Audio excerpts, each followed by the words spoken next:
Welcome back. So, I want to talk about being a hockey fan, and here's why. We've got a new team coming into the league. I've had a lot of discussions with people in the city of Las Vegas. At times when we went to Vegas, and once the border opens up again, we're going back to Vegas. We're already thinking about when. Spring break is a maybe. Next August is a certainty. And going to Vegas in August shows we like it there because it's about 865 degrees Celsius. The ground melts. Humans aren't supposed to be there, but Vegas hasn't figured that out yet. So, and bless them for not figuring it out because it's a beautiful city. Although we hang out on the Strip, and if you're local to Vegas, that's where you don't go. But I get asked a lot about, because hockey isn't necessarily the most inclusive of communities for new fans. Where somebody comes in and they'll ask, so what's going on, fellas? Oh, you're not really a hockey fan, are you? I'm just figuring this out. So that black thing there, that's the puck, right? Okay, so we're not talking to him. So it can be really hard for new fans to figure out some of the standards if you're a hockey fan. And again, this is just sort of a standard, and it applies to other sports as well. This is why I find it so funny, because I do follow other sports. And so some of the things that I hear people say about the NHL and hockey, I'm like, I hear this in other sports too. So the first thing, we're going to go through this in a particular order I came up with, but it doesn't really matter. So your GM and your coach. Fans have a love-hate relationship with the GM or the coach. Did they win? Then the GM's smart. Did they lose? Then the GM's an idiot. Did they win? The coach did something right. Did they lose? The coach is an idiot. So that's basically as simplistic as it gets. Did they do good? Well, then they're run good. Did they do bad? Then they're run bad. And that's it. And so as a fan, if you're trying to sort of fit in, if your team's losing, let's just say it's Seattle. I'm wearing my Tacoma Sabercats jersey, which I got on eBay. And this is a fantastic jersey. Let's just go ahead and just take a moment. That's fantastic. Team didn't last long enough. Apparently it was like 4 years they lasted. So, Tacoma Sabercats. Right there. Representing Tacoma. I've been to Tacoma a couple of times. Of course, we flew out of SeaTac a few times. But winning versus losing, that's it. That's really it. That's all it is. If you win, your GM's smart. If you lose, your GM's an idiot. That's basically it. So, if you're trying to fit in, you just sit down, you look at the score of the game, and you go, man, that coach, right? Yeah, he's got this guy on the first line, that guy's on the third line. Moron. And you're right there. Refs. And this is the thing. So if you're getting into hockey, the rule book is kind of there. Sometimes they call it, sometimes they don't. I'm a person who will say straight out, I think the rule book should be called at all times, and I think it should be called consistently. And if there's a rule that we look at and go, well, you don't need to call it there, then it shouldn't be a penalty at all. And if you're going to say, well, no, that needs to be a penalty, well, then it needs to always be a penalty or not be a penalty. Because for people just coming into the sport, that gets confusing. And I've heard that from fans who are new to the sport. And I've seen people say, I've tried watching hockey, but I don't understand because the rules are so all over the place. I don't know. So that can be frustrating for people just getting into it. Where sometimes it's a hook, sometimes it's not. Sometimes it's a slash, sometimes it's not. And, in general, the refs will always get blamed for everything. So as a fan, your rule is that the fans are to blame. So if you like the coach and like the GM, then it's the ref's fault. Also not on the board is the goalie. The goalie is your easiest target. The easiest target. Where, again, even if you haven't seen the game last night, you want to do the Mr. Burns thing, and how about the local sports team? All you have to do is come in and go, can you believe that goal last night? I know, I couldn't believe he couldn't save that. That was from such a rough angle. How could he not save that goal? Bam, you made a friend for life. The refs is much the same thing. If your team gets 4 power plays and the other team gets 1, you can still say, but there was that call they missed in the first period. I don't know how they missed that. So, that was just terrible refereeing. Or you can be like, well, we should have had 8 power plays. Okay. And then in a game where there's no power plays at all, you can complain that there weren't power plays. And if there were a lot of power plays, you can complain there were too many. There is no such thing as a hockey game where people will not complain about the officiating. Now, this is where the whole other sport thing comes in. Football fans do the exact same thing. Football, it's the same thing. NBA, sure. Walk up to an NBA fan and say, in the NHL, they don't get things consistent. You know what I like about the NBA is how consistently they call fouls on LeBron James. You might want to stand back because you'll be in a splash zone. Your head will explode. And that's, I remember when I was starting to watch the NBA, when the Vancouver Grizzlies came in, I'm like, all right, I'm gonna, like, I had always sort of been a casual viewer and I'd enjoyed the Chicago Bulls dynasty, but I thought, all right, I'm gonna watch every game for Vancouver. And right away I noticed, okay, we're not getting any fouls called against us here, and now we're getting all the fouls called against us here. The only thing that's changed is not the fouls, it's the opponent. Wow, it's like the Lakers get all these benefits of calls that the Grizzlies don't get. That's really weird. So people would be like, well, the Grizzlies, they lost that game last night, and my response would be, yeah, but did you see all the fouls that they called against us?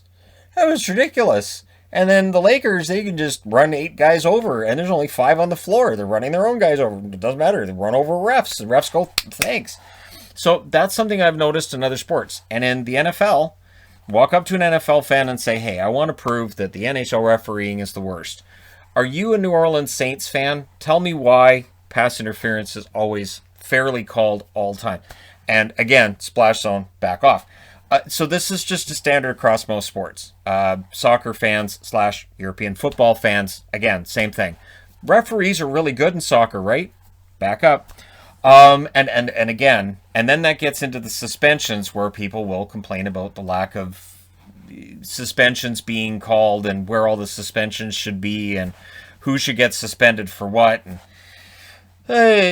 it can be a lot to get through, right?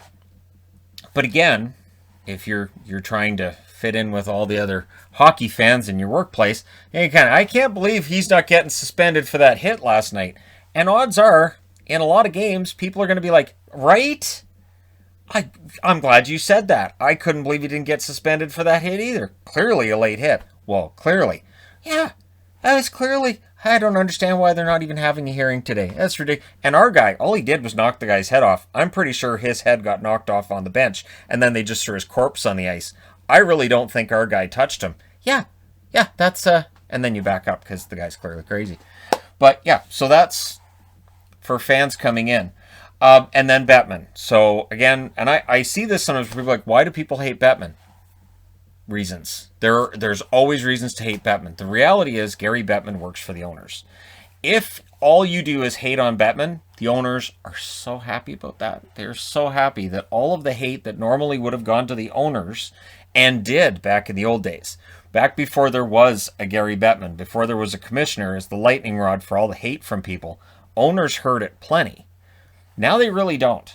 Not nearly as much as they used to because Bettman takes all the hate. So the owners get together and they decide, here's what we want to do. They have Bettman go out and make that announcement. And everybody goes, I hate Bettman. What? Look at that little grunt. I can't stand him. What a jerk. And then, like, how much does he get paid? He gets paid how much? That's ridiculous. Yeah, he's taking all the hate. It's hate payments. Hate has cash value, apparently, because Bettman gets paid a lot of money. And owners think he's worth every penny because the NHL's made more money under Gary Bettman than it did before he took over by a lot. The NHL's expanded by a ton since he took over, and we can all debate on how stable some of those franchises are. But honestly, the NHL has done quite well.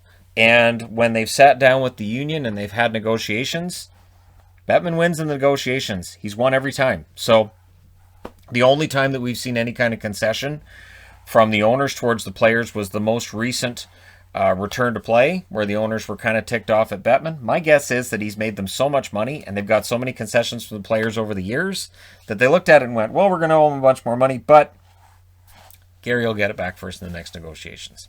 And he probably will. But then that comes down to George Parros. So coming back to suspensions, it's all George Parros. Now, George Parros is not the only person who makes the decisions on suspensions, but he is the public face of it.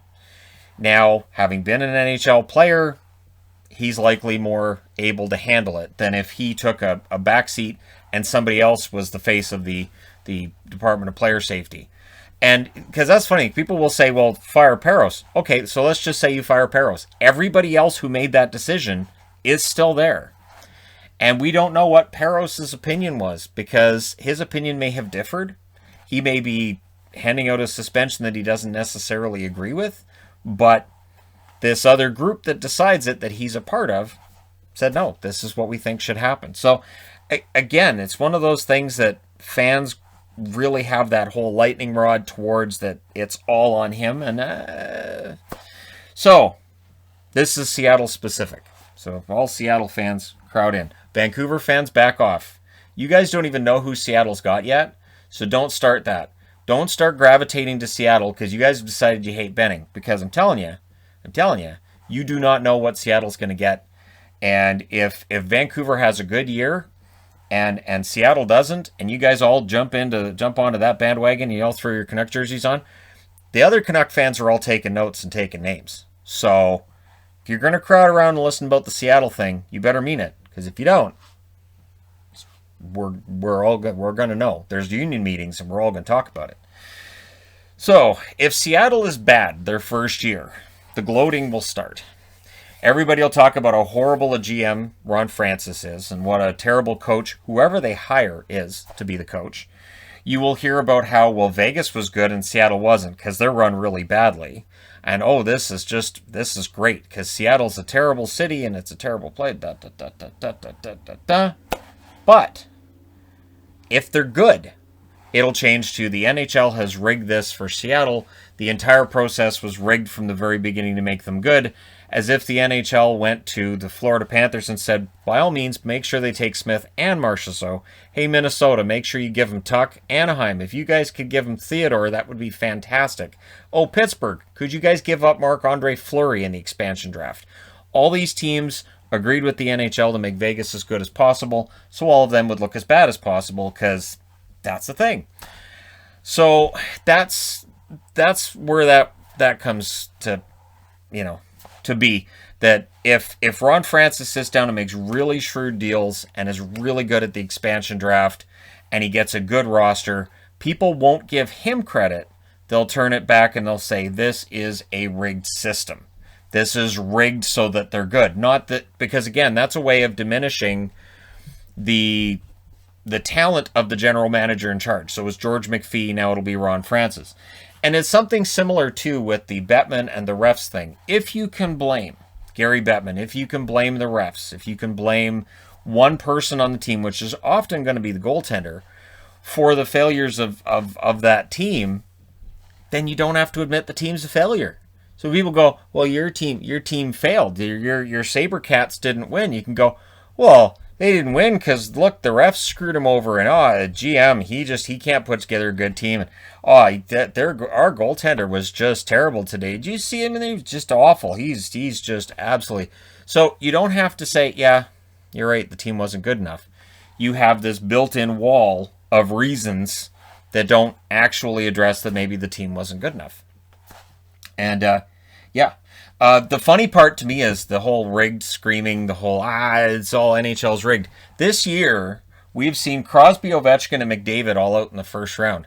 These are three of the most marketable names in the National Hockey League. These are three superstars that are known outside of hockey fans. If the NHL was going to rig playoffs, I don't think that favors Winnipeg. Just using them as an example, I don't think that would favor Winnipeg. I don't think we would see Florida not winning a round since 1996 if the NHL was desperate to keep a team in Florida. So that argument to me doesn't really, it doesn't work for me at all. But if you're a new fan, this is what awaits you. So what I'm going to do, this is more for the new fan and just some of the stuff, and I'll put this into the expansion playlist, the Seattle expansion playlist. I'll also go over the rules of the game. Now, we're going to be having meetups this summer, which means street hockey.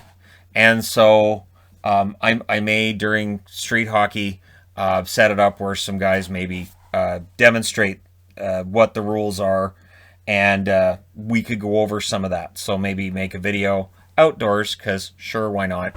And with a bunch of us discussing what the rules are and aren't. Because again, this summer we're going to see some new fans coming into the game, and there's always new fans coming into the game. But again, as hockey fans, it's not always the most welcoming group for new fans. we sort of expect that you'll just know. And so when something happens on TV and you're like, I don't understand why that just happened, people will look at you like, what do you mean you don't understand what an offside is? It's offside. But I see, because I'm new to this, and I just, if somebody to explain, and then you'll just get that look until you walk away. So one thing with this channel, years ago when Vegas came in, was I did my best to explain a lot of this. And yeah, I mean, I've always patterned this channel as being towards everybody, so for all hockey fans, and that includes new hockey fans. So and from what I understood from when I went to Vegas, they appreciated it. While there were many who complained that Vegas shouldn't have a team and it's in the desert, it's not going to work, and you know they're never going to actually support the team, I said, you know what? It's a brand new fan base. Yeah, I'll make videos explaining the game. I'll make videos talking about all that. So I'll also add this to Hockey 101, a playlist which definitely needs some more additions on it this summer, and I'm going to get on that too. So all right, thank you guys so much for watching. Some of this is tongue-in-cheek, yes, but it's honest. It's true. There will always be a blame that's out there, and there's always, throughout playoffs, there's always that blame, and throughout the regular season, because we as fans want somebody to blame for when things go wrong, when it can just be the team wasn't good enough. And it may not just be the GM, it may not just be the coach, it may just be a whole combination of things, and it may be injuries too. So I don't have that on the board, but injuries can play a role. There's a lot of reasons. And yeah, so if you're new to the game, cool. Welcome, and yes, hockey should be a little more welcoming than I think it is at times, but we're working on it. All right, thank you guys so much for watching, for all your support. Hit like and subscribe if you're browsing your way through, you just happened upon this video. And hey, thank you guys so much for watching, for all your support. I'll talk to you again soon.